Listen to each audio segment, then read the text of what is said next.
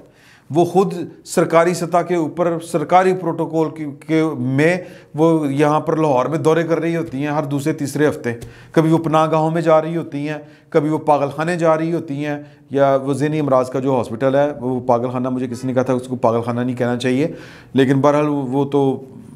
ذہنی امراض کے ہاسپٹل جا رہی ہیں. منشیات کے جو لوگ ہیں وہ بھی اسی جگہ پر ہوتے ہیں جو جن کا علاج کیا جاتا ہے. اچھا بہرحال تو جب وہ جناب کوئی یونیورسٹیاں بنوا رہی ہیں, کوئی وہ روحانیت والی سینٹرز بنا رہی ہیں, اس طرح کے وہ کام کر رہی ہیں, تو وہ آ تو گئی ریاستی امور میں مداخلت تو آ گئی ان کی. اور پھر جو ان کے اوپر ہم نہیں کہہ رہے یہ پاک پتن کا ڈی پی او کس نے چینج کروایا تھا, کس طرح چینج ہوا تھا, ان کے سابقہ میاں فون اٹھا کے بغیر باتیں کر رہے ہیں حضور اعلیٰ, تو ہمارا کیا قصور ہے. وہ خود افسروں کو فون کر کے کہہ رہے ہیں کہ ہماری حکومت میں یہ کیوں ہو رہا ہے, ہماری حکومت ہماری حکومت ہماری حکومت. اور ان کے وہ جو ہے وہ کوئی ہیں فرخ یا گجر کوئی اس طرح کر کے, وہ پنجاب کی انتظامیہ کے اوپر ان کا ایک علیحدہ سے ٹیرر ہے. وہ خبریں آئی تھیں, پاک پتن کے ڈی پی او کو لائن حاضر کیا ہوا تھا وزیر اعلیٰ کی موجودگی میں. وہ اقبال گجر صاحب کے بیٹے ہیں, میں بھول رہا ہوں, وہ مطلب ان کی ایک دوست کے میاں ہیں. تو مطلب اب یہ لوگ باتیں تو کریں گے, پھر لوگ تو پھر سوال اٹھائیں گے. حضور اعلیٰ آپ کہتے ہیں کہ جی کہ یہ تو وہ دیکھیں یہ بات سمپل اور سادہ سی ہے جو عمران خان صاحب کی حکومت اور عمران خان صاحب کو سمجھ آج تک نہیں آئی. آج بھی وہ کہتے ہیں کہ میں تھوڑی سی عوام کو ہڈی ڈال دوں گا, میں 10 روپے پٹرول سستا, اور جناب وہ فراڈ کر لوں گا کہ جناب کے 5 روپے بجلی سستی. تو جناب وہ ان کی اپوزیشن کی تحریکوں میں اور ان کی ریلیوں سے اور ان کے مارچوں سے جو ہے وہ جان نکل جائے گی, اس کی پھونک نکل جائے گی. سر پاکستان کا مسئلہ صرف ایک ہے, لا انفورسمنٹ, اور یہ جو ہے نہ چاہتے ہوئے بھی آج نہیں تو کل یہ کرنا پڑے گا. عمران خان صاحب یہ لا انفورس نہیں کر سکے, اور لا انفورس کرنے کا پہلا فارمولہ ہے کہ وہ آپ کو اپنی ذات کے اوپر لاگو کرنا ہوتا ہے. نبی کریم صلی اللہ علیہ وسلم نے فرمایا تھا فاطمہ کوئی بھی ہوتی, میری بیٹی ہوتی ہے کوئی بھی, اگر وہ اس چوری میں ہوتی تو ہاتھ کٹتے. تو قانون تو بھائی لگتا ہے, قانون تو گھر پہ لگانا پڑتا ہے. اور خان صاحب نے کیا کیا تھا, خان صاحب نے اپنا نجائز تعمیرات جو تھی اپنے گھر کی بنی گالا کی ان کو لیگل کروا لیا, اور پوری ریاستی مشینری ان کے ساتھ تھی. اب ریاستی مشینری ان کے ساتھ نہیں تو اسی کی کریے پائے. ہمارا قصور کیا ہے, ہمیں بتایا جائے ہمارا کیا قصور ہے. تو اب آپ اگر یہ سمجھتے ہیں کہ آپ لوگوں کی آواز دبا کے جو ہے وہ, مجھے ایک واقعہ یاد آ گیا, پچھلی یہ جو زرداری صاحب کی نا جی شہباز شریف کی جو گورنمنٹ تھی اس میں ان کی بیٹی کا یہ ایک بیکری کے اوپر پھڈا ہوا تھا. ان کے داماد وہ عمران پتہ نہیں وہ جو بھی معاملہ تھا وہ انہوں نے کوئی کام غلط کیا تھا، میڈیا پر آ گیا، اور پھر چاہتے نہ چاہتے میں کہوں گا کہ یہ جو پاکستان کی رولنگ ایلیٹ ہے یہ خود کو اوپر سمجھتی ہے عام عوام کے، یہ اپنے آپ کو واقعی ایلیٹ ہے، یہ اپنے آپ کو قانون سے مبرہ سمجھتے ہیں، لیکن چاہتے نہ چاہتے ہوئے بھی اپنے جو داماد ہیں ان کو ہتھکڑیاں لگوانی پڑی تھی شہباز شریف صاحب کو، دکھاوے کے لیے۔ صحیح، عمران خان صاحب تو دکھاوے کے لیے بھی نہیں کچھ کر سکے، نہ اپنی بہن کو NOC مطلب جی کہ وہ مشینہ علی سرکار اللہ خیر صلی اللہ، اور پھر وہ کیا ہے کہ جی کہ ان کے جو قریبی بندہ ہوتا ہے وہ کسی غبن میں وہ شریک ہوتا ہے، دوائیوں والا، وہ بابر صاحب وہ تیل والے، تو یہ لوگ تو پھر باتیں کریں گے۔ اب آپ ان کو فیک نیوز کا نام دیں یا آپ کسی اور نام کے اوپر جو ہے وہ لوگوں کی آواز بند کرنا چاہیں تو یہ آواز بند نہیں ہو سکتی۔ کبھی قلم کو بھی ہتھکڑی لگی ہے، کبھی کسی زبان پہ بھی پہرے بیٹھے ہیں، سر کیسی گلاں کر دے ہو، عجیب بات کرتے ہو، دل دکھانے والی بات کرتے ہو، وہ کیا انسان سے ڈرتے ہو؟ انسان تو ہم بھی ہیں، وہ ایک پوری ایک نظم ہے، پھر کبھی آپ کو سناؤں گا کیونکہ چونکہ ٹائم ذرا زیادہ ہو گیا، جذباتی ماحول ہو گیا تھا۔ تو خان صاحب بچنے والے نہیں ہیں، جتنی مرضی نیاز بن لو سر، اس طرح نہیں بچتے ہوتی کچھ کرنا پڑتا ہے، اب کرنے کا ٹائم گزر چکا ہے، سکون کرو۔ YouTube پر گوگلی نیوز دیکھنے کے لیے youtube.com کی سرچ بار میں googly news T V type کریں۔ گوگلی نیوز کے پیج پر سرخ رنگ کے سبسکرپشن والے بٹن پر کلک کرنا نہ بھولیے۔ YouTube پیج پر اپلوڈ ہونے والی ویڈیوز سے باخبر رہنے کے لیے بیل آئیکن پر کلک کیجیے۔ آپ کو ہر نئی ویڈیو کے بارے میں نوٹیفیکیشن موصول ہو جائے گا۔